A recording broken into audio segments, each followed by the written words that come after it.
Hello everybody, Andy here again. Right, another update on the diary. It's Tuesday. It isn't easy, I tell you.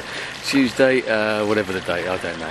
And I can't even remember when I did another one of these. I think it was a couple of days ago. Nothing much has happened. Well, nothing much happened yesterday. Usual sort of thing, sitting down by the pool. But today we actually went to Granada. And we went to the Alhambra Palace in Granada. We went there 4 or 5 years ago, 4 years ago now, when we were last over here. And a great place it is. This time I tried to book the tickets online, which is, if you're going to go there, do it online. It's a lot easier. You can reserve your tickets, etc. But they couldn't actually give me the days that I wanted to go, so we had to queue up. And we tried to get there as, you know, a decent enough time. But it was fairly cloudy to start off with the day, but then the clouds burnt off, and it's a very hot place. Granada's very hot. I think it's renowned for being quite a hot sort of cauldron. It's sort of more or less in the sort of the mountains one side of you, and there's other sort of hills around, so it is like a little valley and like a cauldron of heat there. I've read something by a guy called Laurie Lee, an author, who did a book where he walked through Spain. It's called As I Walk Out One Midsummer Morning. I think that's right. That sounds awful, doesn't it? And he had a description in there of walking through Spain, and he described it as himself as being knee-deep in heat. And I thought, wow, and that's really what it's like here sometimes, especially on the day when it's been sort of a bit cloudy. Once the clouds burn off, the heat seems to be more intense than other days. And when we came back to the house, it really felt hot. So anyway, we got there and we had to queue up, and it took hours to queue up. And how it works, if you haven't been to the Alhambra, it's sort of 2 or 3 different bits to it. And a couple of bits you can just go about, once you've got in, you can just go about at your leisure. But the actual sort of palace inside, which is, I suppose, the most ornate part, and is pretty spectacular, I must admit, we went there before.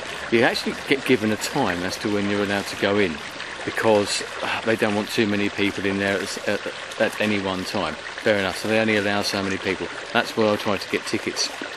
I couldn't get them online, they couldn't give me the dates, as I said. We queued up, and it turned out they actually ended up selling out all the tickets for the day, so all we could get were tickets just to visit like the gardens, which only cost €7, which is absolutely nothing. So it's about £5, you know, sort of $10 or something like that. And the gardens are absolutely stunning, because the whole fort, as it is, basically it's a fort on the top of the hill in Granada, built by the Moors, or 1200, 1300, 1400, that sort of time.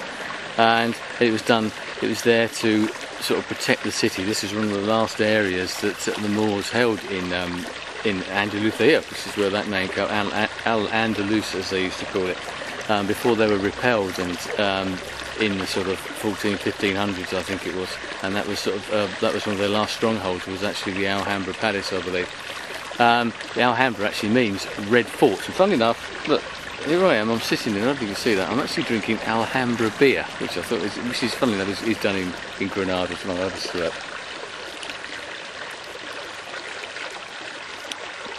It's nice. I've been working my way through all the different beers, all the sort of local Spanish brews, and that's one of the best ones actually, and it's a very local one. So anyway, so we went into the gardens. I was imagine anybody else, and I actually saw some people who were very disappointed that they couldn't get into the main sort of palace bit. They could go around the other bits as well, reduced price admittedly, but they couldn't actually get into the main bit, and luckily, as I said, we'd seen that before. So but the gardens are amazing. There will be some footage somewhere along the line, but you might be able to hear the water in the background from the pool. The cleaning's on for the pool at the moment, and that's what it's like. That's what the sort of the Moors, it's very sort of an Arab Muslim type of thing to do. They love their gardens, they love the water features in the gardens, and part of the idea of that is it's to soothe the mind, but it's also to give that impression of being cool. And you're in there, you're in the garden, as I said, there's that sort of cauldron of heat. It was very hot, but you don't notice it so much because the water, it's soothing to the ears, and it gives that sort of impression of being a bit more a cool sort of atmosphere to it. So it's very good, and it's like this sitting out here. Sort of, if you hear the noise, but it's very relaxing as well. So you can sort of, even when there's lots of coach parties and things like that around, it's still great. So that's what we've done today. I'm going to go up because the girls, they just want to sit around the pool and laze around. So hopefully tomorrow I'm going to go up into some of the hill villages, because it's another thing, the drive that we did today through the countryside, once again pretty stunning. some of the country, but they've got some amazing wind turbines that they put up around here in the sort of the valley, where obviously the winds whip through from the mountains around the outside. And some of those are absolutely enormous. You don't realise how big they are till you get to them. They're one of those things that divide opinion. My wife loves them, and they can look quite good. They can look quite elegant. Obviously, they serve a very good purpose, but they do look a bit. They ruin the landscape? They look a bit incongruous, and you see them there, and they sort of stand out in the middle of a stunning scenery, and you see these giant wind turbines sitting there. So they divide opinion. I'm torn, I must admit. Sometimes I think they can look good. Other times I think, I'm not so sure about that. But these ones look pretty amazing, actually. I don't know how to describe them, really. I'm sure you've seen them anyway. So I'll leave it there. So tomorrow, hopefully, going up into the hills, into some of the hill villages, up towards the sort of further up into the Sierra Nevada mountains themselves. Still loving it here. I'll keep looking at all these notices in windows for renting places out through the winter.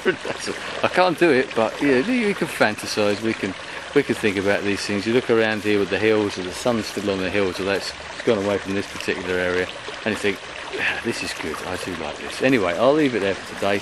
I'll probably speak to you again tomorrow or the day after. Anyway, thanks for your time. I'll speak to you again soon. Goodbye.